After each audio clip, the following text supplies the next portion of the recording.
अगर दिल्ली सरकार के होम मिनिस्टर उसको अप्रूव करें तभी किसी प्रकार का एक्शन, किसी प्रकार की तोड़ फोड़, किसी प्रकार की शिफ्टिंग किसी भी धार्मिक स्थल या मंदिर की होती थी। अब जो रिलीजियस कमेटी है वो सीधे तौर पर केंद्र सरकार के अधीन आती है। कल जब मैंने एलजी साहब को चिट्ठी लिखी तो उनके ऑफिस ने कई मीडिया वालों को कहा कि ऐसा कोई भी निर्णय मंदिर तोड़ने का नहीं हुआ। ये सरासर झूठ है। 22 नवंबर को रिलीजियस कमेटी की मीटिंग हुई है और उसमें कई मंदिर तोड़ने का फैसला हुआ है। दिल्ली में एक रिलीजियस कमेटी होती है जो मंदिरों की अगर कहीं पे शिफ्टिंग होनी है, अगर किसी भी धार्मिक स्थल का डेमोलिशन होना है, ये सारे डिसीजंस रिलीजियस कमेटी लेती है। ये रिलीजियस कमेटी जब से बनी है, सुप्रीम कोर्ट के आदेश पर रिलीजियस कमेटी का गठन हुआ था। ये रिलीजियस कमेटी दिल्ली सरकार के होम मिनिस्टर के अधीन आती थी और पिछले साल तक जो भी रिलीजियस कमेटी के फैसले होते थे उसको पहले होम मिनिस्टर के सामने रखा जाता था और अगर दिल्ली सरकार के होम मिनिस्टर उसको अप्रूव करें तभी किसी प्रकार का एक्शन, किसी प्रकार की तोड़ फोड़, किसी प्रकार की शिफ्टिंग किसी भी धार्मिक स्थल या मंदिर की होती थी। लेकिन पिछले साल दिल्ली के एलजी साहब ने यह आदेश दिया कि किसी भी धार्मिक स्थल का डेमोलिशन लॉ एंड ऑर्डर का मुद्दा है और लॉ एंड ऑर्डर का मुद्दा होने के नाते केंद्र सरकार के अधीन आता है और एलजी साहब के अधीन आता है। उन्होंने यह आदेश दिया कि लॉ एंड ऑर्डर का मुद्दा होने के नाते दिल्ली की चुनी हुई सरकार का, दिल्ली सरकार के होम मिनिस्टर का, दिल्ली सरकार के चीफ मिनिस्टर का इस मुद्दे से कोई भी लेना देना नहीं है। इसीलिए अब जो रिलीजियस कमेटी है वो सीधे तौर पर केंद्र सरकार के अधीन आती है। रिलीजियस कमेटी की अध्यक्षता प्रिंसिपल सेक्रेटरी होम करते हैं।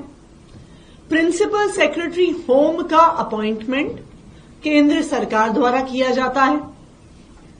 फिर यह रिलीजियस कमेटी जो भी उनकी रिकमेंडेशन है सीधा एलजी साहब को भेजती है। वो दिल्ली सरकार के होम मिनिस्टर को नहीं भेजती, वो दिल्ली सरकार के चीफ मिनिस्टर को नहीं भेजती। भारतीय जनता पार्टी की केंद्र सरकार द्वारा अपॉइंटेड प्रिंसिपल सेक्रेटरी होम फैसला लेता है और उस फैसले को केंद्र सरकार के नुमाइंदे एलजी साहब के पास अप्रूवल के लिए भेजता है। 22 नवंबर को रिलीजियस कमेटी की एक मीटिंग हुई, उसके ये मिनट्स हैं। ये मिनट्स मैं इसलिए दिखा रही हूं क्योंकि कल जब मैंने एलजी साहब को चिट्ठी लिखी तो उनके ऑफिस ने कई मीडिया वालों को कहा कि ऐसा कोई भी निर्णय मंदिर तोड़ने का नहीं हुआ। यह सरासर झूठ है। 22 नवंबर को रिलीजियस कमेटी की मीटिंग हुई है और उसमें कई मंदिर तोड़ने का फैसला हुआ है। सबसे पहले एक मंदिर जो 26 ब्लॉक वेस्ट पटेल नगर में है, उसके बाद एक मंदिर जो पॉकेट एंड दिलशाद गार्डन में है,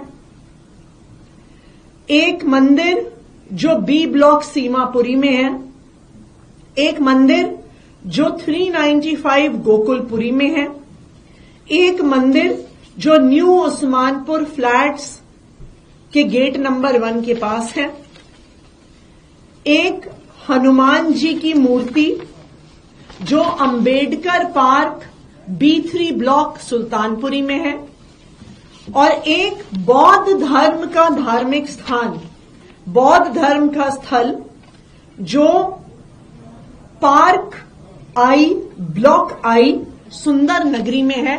और इस बौद्ध धर्म के धार्मिक स्थल पर बाबा साहब अंबेडकर की एक मूर्ति भी है।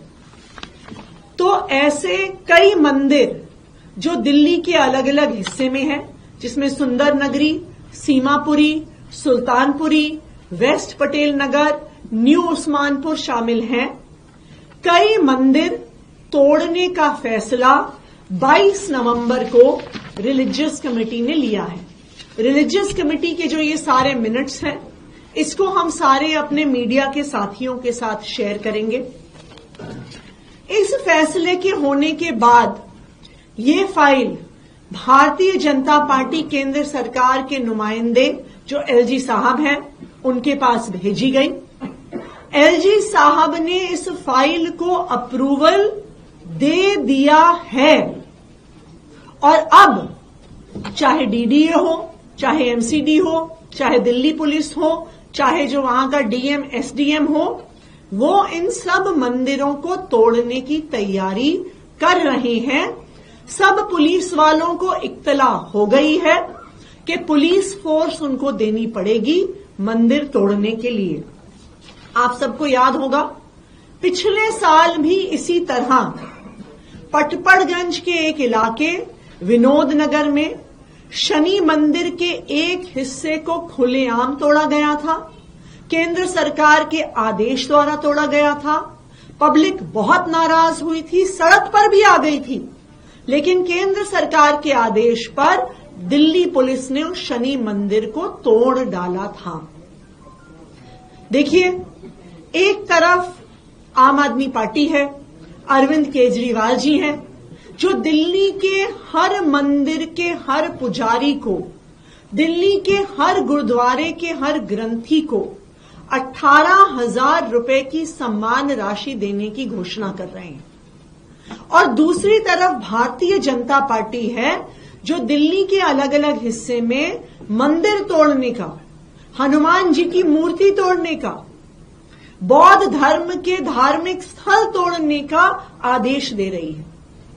मैं आज भारतीय जनता पार्टी से, केंद्र सरकार से, भारतीय जनता पार्टी की सरकार के नुमाइंदे एलजी साहब से, दिल्ली के लोगों की तरफ से ये अपील करना चाहूंगी कि इन मंदिरों से, इन धार्मिक स्थलों से लोगों की आस्था जुड़ी हुई है।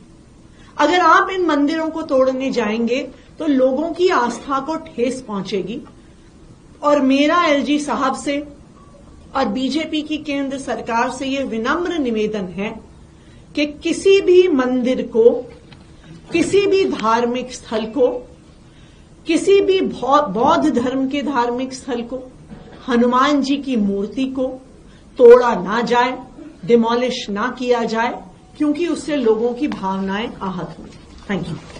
कल एलजी के दफ्तर से ये बात कही गई थी कि आपने जो चिट्ठी लिखी थी, you were resorting to politics, and he also said, ये स्टेटमेंट वाज कि इस तरह की कोई प्लानिंग नहीं है और डाइवर्जनरी टैक्टिक्स से अपने काम और फेलियर से ध्यान हटाने के लिए।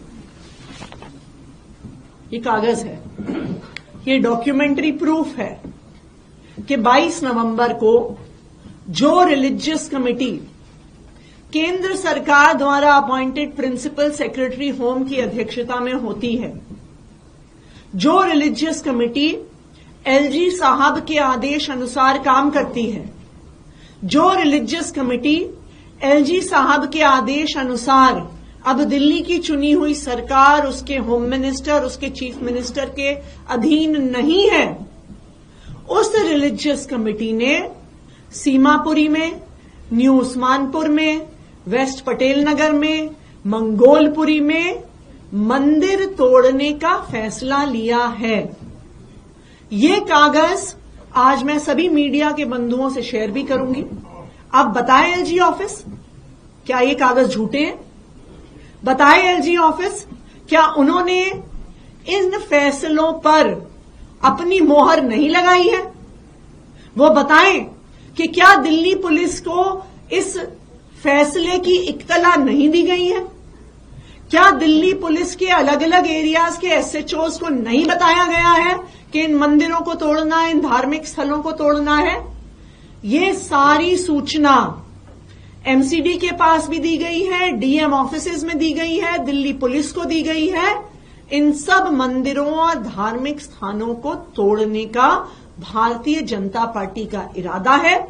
और मैं एलजी ऑफिस से भी आग्रह करूंगी कि अगर वो मंदिर नहीं तोड़ना चाहते हैं तो वो इस आदेश को वापस लें, लेकिन वो झूठ तो ना बोले।